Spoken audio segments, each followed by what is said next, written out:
Et à tout le monde, salut à tous, c'est temps pour regarder c'est Camolistoué. En Martinique à Saint-Pierre, le jeudi 8 mai 1902, jour de l'Ascension.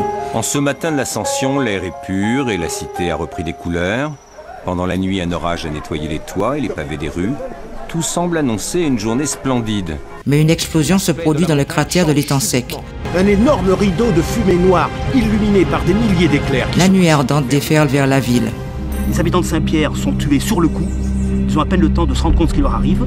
Le 8 mai 1902, c'est l'éruption de la montagne Pelée. La ville de Saint-Pierre est dévastée. Bilan, 30 000 morts, des survivants dont Sipari ses compères, ainsi que de nombreux sinistrés oubliés. Monsieur le ministre, c'est grâce aux soins de l'hôpital qu'après avoir perdu mes 2 sœurs à mes côtés, je suis revenu à la vie. Ayant perdu biens et famille, je n'ai rien perçu jusqu'à présent et me trouvant dans l'incapacité de travailler, je m'adresse à votre honorable bienveillance pour me secourir. Jeanne recevra 50 francs.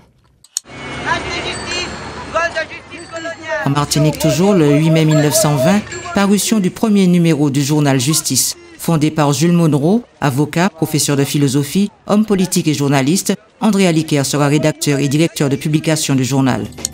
En Europe, le 8 mai 1945, c'est le jour de la victoire et la fin de la Seconde Guerre mondiale. Que la France n'a pas à rougir de son histoire. La France n'a jamais commis de génocide. En Algérie, le 8 mai 1945 est une triste date, celle des massacres lors de manifestations pour réclamer l'indépendance du pays durant la période coloniale française. La répression est impitoyable.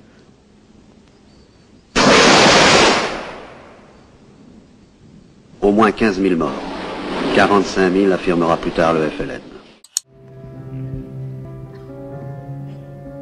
En Pennsylvanie, le 8 mai 1945, naît Keith Jarrett, pianiste, multi-instrumentiste, compositeur, qui a l'oreille absolue. Il commence sa première leçon de piano avant ses 3 ans, donne un premier récital solo à 7 ans et c'est à 10 ans qu'il obtient le statut de musicien professionnel.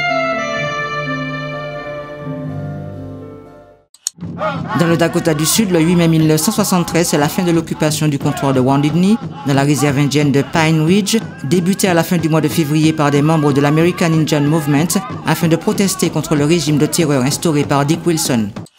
En Haïti, le 8 mai 1977, Paul Frappier, alias Bad News Brown, voit le jour.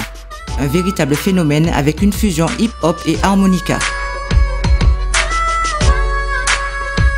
Voilà, Ibout, c'est terminé pour aujourd'hui. Nous qu'à regarder demain pour d'autres Camolistoué.